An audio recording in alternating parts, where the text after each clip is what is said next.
마가복음 9장 34절에서부터 40절까지 말씀을 가지고 섬김의 장애물이라는 제목으로 잠시 말씀을 나누겠습니다. 따라서 보십시오. 섬김의 장애물. 네, 여러분 기독교의 정신을 한마디로 표현한다면 어떻게 표현할 수 있을까요? 네. 오늘 제목을 보시면 얼른 떠오를 겁니다. 한마디로 말씀드리면 섬김의 정신 또는 정의 정신 이렇게 말씀드릴 수 있습니다. 다시 말하면 내가 그리스도인이라면 반드시 우리는 어떤 사람이 되어야 되냐면 섬기는 사람이 되어야 된다는 것입니다. 자, 그렇다면 이 섬김의 정신은 과연 누구로부터 나왔을까요? 따라서 보실까요? 예수님으로부터. 자, 이 섬김의 정신은 바로 예수님으로부터 나왔습니다. 자, 마가복음 10장 45절 말씀 가져보겠습니다. 마가복음 10장 45절 우리 같이 한번 읽어보겠습니다. 뒤로 넘어가서 보겠습니다. 45절 같이 한번 읽어보겠습니다. 시작. 인자가 온 것은 섬김을 받으려 함이 아니라 도리어 섬기려 하고 자기 목숨을 많은 사람의 대속물로 주려 함이니라. 마가복음 10장 45절 말씀을 보니까 주님께서 오신 목적에 대해서 아주 명확하게 지금 설명하고 있죠. 그것이 뭐냐면 한마디로 말씀드리면 섬기러 오셨다. 자, 그렇게 말씀합니다. 다시 말하면 예수님은 어떤 분이십니까? 그분은 하나님이시죠. 하나님이시라고 한다면 피조물에게 마땅히 경배를 받으셔야 되고 그분은 높임을 받으셔야만 합당하신 분이십니다. 그런데도 불구하고 그 하나님이신 주님께서 이 땅에 오셨는데 뭐 때문에 오셨는가? 섬김을 받으러 온 것이 아니라 오히려 섬기러 오셨다. 이렇게 말씀합니다. 여러분 이 말씀 한마디가 얼마나 큰 감동입니까? 하나님이 우리를 섬기러 오셨다는 거예요. 여러분 과연 이런 일이 어떻게 가능할 수가 있을까? 그런데 얼마만큼 우리를 섬겨주셨는가? 다시 한번 보시면요. 인자가 온 것은 섬김을 받으려 함이 아니라 도리어 섬기려 하고 그 다음에 자기 목숨을 많은 사람의 대속물로 주려 함이니라. 자, 여러분 섬기는데 그냥 시간만 투자한 것도 아니고 또 재물만 투자한 것도 아니고 섬기는데 어디까지 섬겨주셨냐면 자신을 다 내어주셨어요. 심지어 목숨까지 다 내어주시면서 우리를 섬겨주셨다는 거예요. 여러분 이 섬김을 우리가 어떻게 이해할 수 있겠습니까? 그런데 그 주님께서 자신을 따르는 제자들에게 또 강조한 것이 있었는데 그것이 뭐냐면 나도 섬기러 왔으니 너희도 섬겨줘라. 이것을 말씀하죠. 자, 다시 오늘 본문 35절 말씀 보겠습니다. 35절입니다. 자, 같이 읽겠습니다. 시작. 예수께서 앉으사 그 제자들을 불러서 이르시되 누구든지 전체받아보자 하면 무사람의 끝이 되며 섬기는 자가 자, 그래서 35절 말씀에서 섬기러 이 땅에 오셨다고 하시는 예수님께서 자신을 따르는 제자들에게도 이렇게 강조하고 있죠. 너희도 섬기는 자가 되라. 다시 보십시오. 예수께서 앉으사 12제자를 불러 이르시되 누구든지 첫째가 되고자 하면 무사람의 끝이 되며 무사람을 섬기는 자가 되어야 하리라 하시고. 여러분 천국에서 가장 큰 자가 누군 줄 아십니까? 한마디로 말씀드리면 가장 낮은 자리에서 종의 신분을 가지고 섬기는 사람입니다. 바로 이분들이 천국에서 가장 큰 자가 되는 것입니다. 근데 여러분 생각해 보십시오. 이 섬긴다는 것이 과연 쉬운 일일까요? 여러분 섬기는 것이 쉬울까요? 섬김을 받는 것이 쉬울까요? 두말할 것도 없죠. 섬김을 받는 것이 훨씬 더 쉽습니다. 왜냐하면 여기에는 재미가 있습니다. 근데 여러분 섬기는 데는 재미가 있는 것이 아니라 섬기는 데는 고통이 있습니다.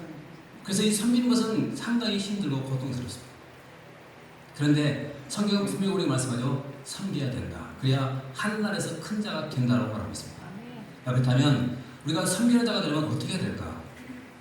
그런데 오늘 말씀에서는 우리가 섬기는 자가 되기 위해서 반드시 극복해야 될 장애물이 있다고 여기 강조합니다. 그 장애물이 무엇인가? 이것을 잠깐 살펴보고 또 섬기는 인생으로 변화되는 복되지 않는 주기를 바라겠습니다. 첫 번째 장애물은요. 따라서 보시고요. 자리 다툼. 첫 번째가 뭐냐면 바로 자리 다툼입니다. 오늘 이 본문의 배경을 잠깐 말씀드리면요.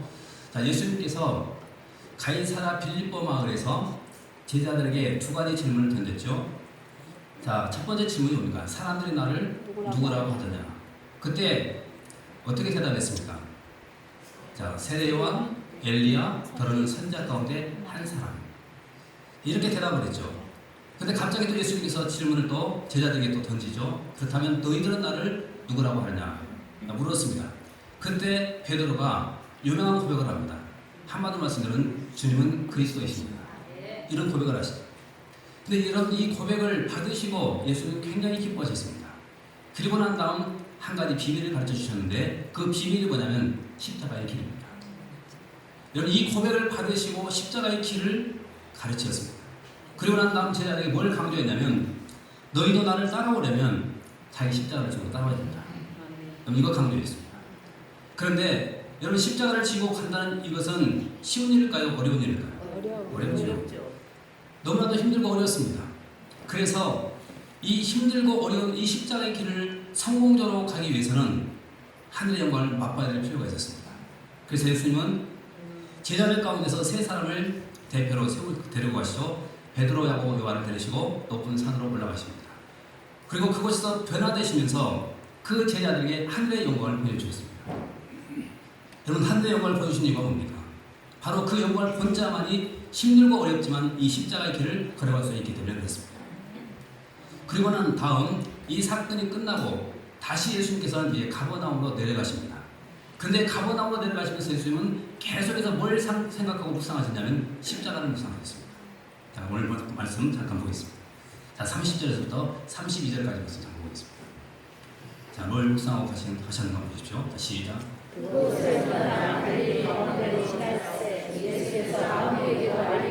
아니시니 이는 제자들을 가르치시며 또 인자가 사람들의 손에 넘겨져 죽임을 당하고 죽은 지 3일 만에 살아나리라는 것을 말씀하셨기 때문이더라. 32절.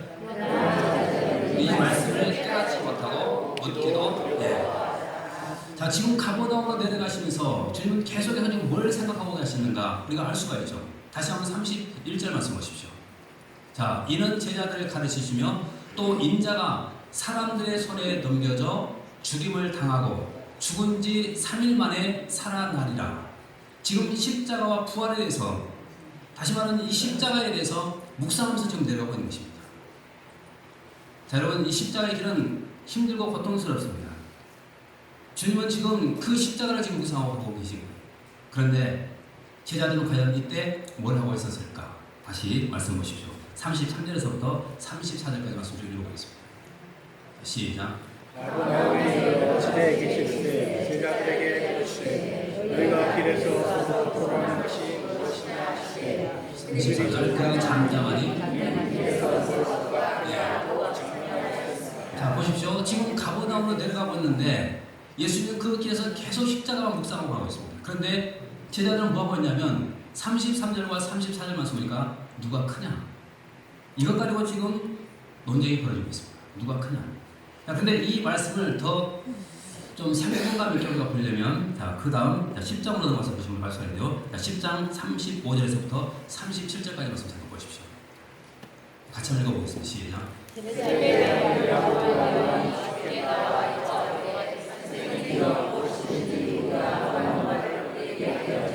뭐라고 나이다 이르시되 너희가 무엇을 해주기를 원하느냐. 37절까지.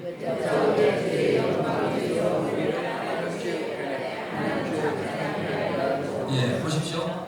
지금 오늘 본문 속에서 제자들은 지금 누가 크냐 이 문제를 가지고 다투고 있었죠. 자, 그런데 지금 10장에 가서는 이제 노골적으로 지금 주님께 요청하고 있습니다. 다시 한번 35절부터 보십시오. 자, 세베대 아들 야고보와 요한이 주께 나와 여짜오되 선생님이여 무엇이든지 우리가 구하는 말을 우리에게 하여 주시기를 원합니다. 그래서 주님이 물어보죠. 뭘 해줬으면 좋겠느냐 물었을 때 37절 말씀에서 뭐라고 하는 것이죠. 자, 여짜오되 주의 영광 중에서 우리를 하나는 주의 우편에 하나는 좌편에. 자, 보십시오. 지금 예수님께서 그들에게 뭘 하여 주기를 원하느냐 했을 때 그들이 지금 이렇게 지금 요청하고 있는 것이죠.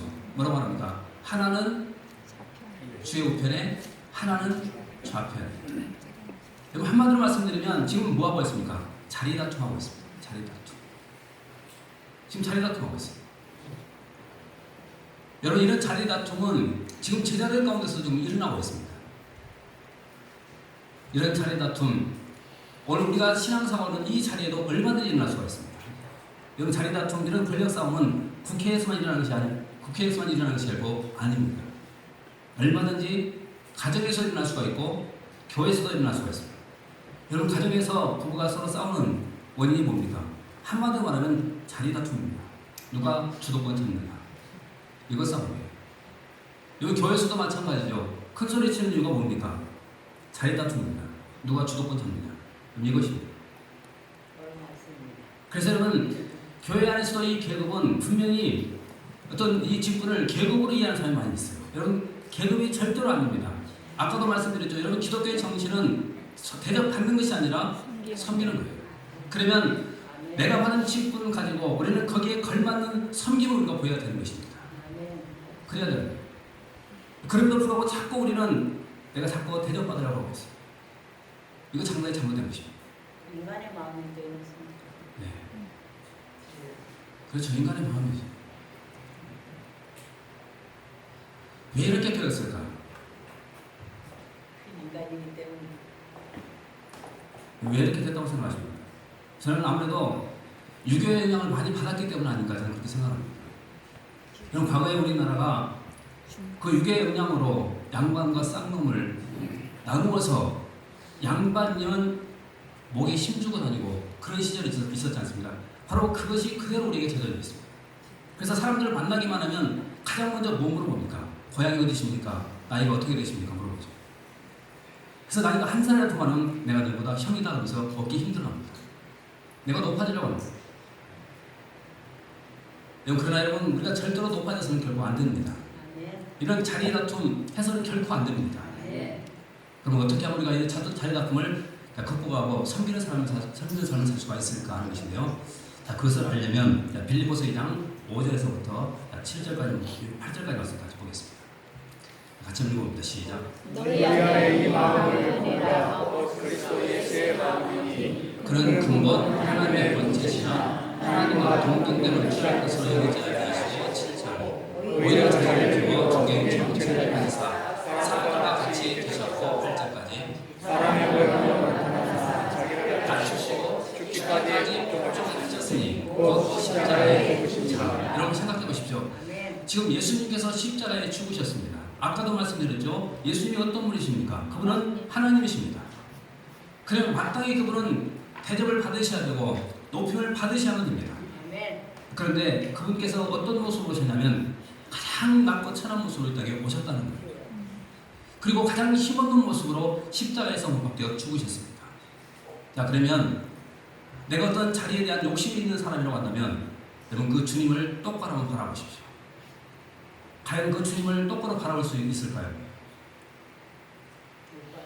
못 봅니다.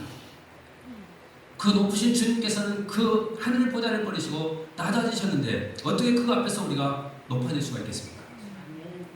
그래서 내가 자꾸 높아지려고 하는 것은 뭐 때문인가? 바로 주님을 내가 바라보지 못하기 때문에 그런 거예요. 혹시라도 그런 유혹이 있거든 주님 십자가를 바라보십시오. 여러분, 그 앞에 거기 둘 수 없습니다. 그래서 모든 문제에 대한 해결은 주님의 십자가만 바라보면 되는 거예요. 십자가만. 여러분, 우리가 어떤 기복신앙 신앙에 많이 매달리는 사람도 있죠. 여러분, 왜 그런지 아십니까? 이유는 간단합니다. 주님의 십자가를 보지 않기 때문에 그래요. 주님의 십자가만 바라보십시오. 여러분, 그분 앞에서 우리가 뭘 구하겠습니까? 물질을 구하겠습니까? 그분은 나의 죄를 위해서 십자가에 돌아가시고 계시는데, 죽고 계시는데 그분 앞에 내가 뭘 구하겠습니까? 돈을 구하겠습니까? 건강을 구하겠습니까? 그래서 여러분, 주님의 십자가만 내가 묵상하면 되는 거예요. 그분만 바라보면 모든 욕심 다 사라져버리고 모든 이 자리 욕심도 다 사라져버리고 우리는 섬기는 자가 될 수가 있다는 것입니다. 비밀은 십자가만 바라보는 거예요. 여러분, 고통스러울 때, 내가 교만해지려고 할 때 그때마다 주님의 십자가를 꼭 묵상하십시오. 그럼 이길 수가 있습니다. 우리 옆 사람 목소리 금해주세요. 집사님, 우리 주님의 십자가를 묵상합시다. 두 번째입니다. 두 번째 따라서 보시죠. 자기 자랑. 두 번째는 자기 자랑입니다. 이거 꼭 해야 합니다. 우리가 교회에서 봉사하고 또 헌신할 때마다 솔직한 심정으로 우리 밑바닥에 우리 뭐가 깔려 있냐면 은근히 자기를 자랑하고 싶은 그런 마음이 깔려 있습니다. 그래서 과시하고 싶고 대접받고 싶고 이런 모습들이 있지 않습니까? 내가 이만큼 봉사하고 이만큼 헌신했다면 나를 이 정도는 대우해야 되지 않습니까? 여러분 이런 의식들이 전부 다 깔려 있습니다. 이거 극복하지 않으면 우리가 결코 섬기는 사람 될 수가 없습니다. 바로 오늘 그것을 예수님께서 우리에게 가르쳐주기 위해서 이제 한 어린아이를 세웁니다. 잠깐 보십시오. 자, 다시 35절부터 37절까지 말씀 보겠습니다. 같이 읽어봅니다. 시작. 예수께서 앉으사 12세대를 이루어서 이르시되 누구든지 첫째가 되고자 하면 무사람의 끝이 되며 무사람을 섬기는 자가 되어야 하시고 36절 어린아이 하나를 데려다가 그들 가운데 세우시고 안으시며 제자들에게 내리시면서 17절까지 누구든지 내 이름으로 영접하며 누구든지 나를 영접하면 나를 영접함이 아니요 나를 그러시기를 지금 예수님께서 섬기는 삶을 제자들에게 강조하시면서 그 다음에 어떤 행동을 하셨습니까? 어린아이를 데려오죠. 자, 그리고는 뭐라고 말씀하냐면 이런 어린아이 하나를 영접하는 것이고 나를 영접하는 것이다 이렇게 말합니다. 자, 그러면 왜 이 상황 속에서 예수님은 어린아이를 지금 얘기하고 있을까 하는 것입니다. 왜 그럴까요? 여기는 분명한 이유가 있습니다. 자, 생각해 보십시오. 우리가 은근히 나를 자랑하기를 원한다고 한다면 우리는 누구를 대접해야 오른가면 높은 사람들을 우리가 대접해야 옳습니다. 그렇죠. 다시 말하면 내가 힘 있는 사람, 권력 있는 사람 그리고 세상에서 신분이 높은 사람들을 만나서 내가 함께 식사를 했다고 생각해 보십시오. 그러면 은근히 이건 자랑거리가 됩니다. 그리고 은근히 나도 같이 높아지는 것처럼 이렇게 느껴질 때가 있어요. 아멘. 같이 높아지는 것처럼 느껴지잖아요.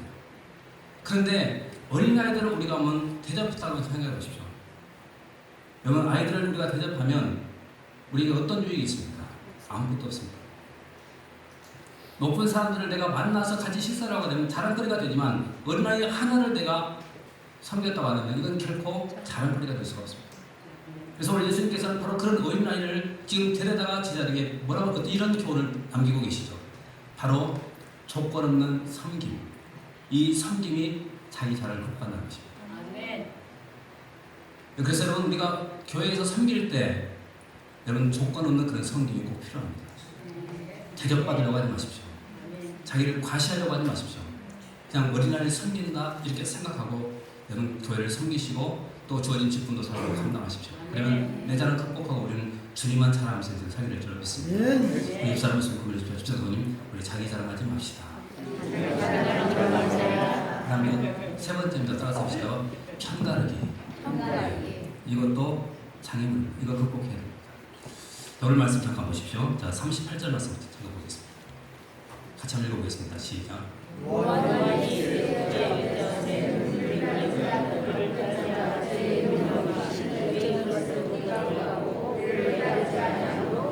자, 보십시오.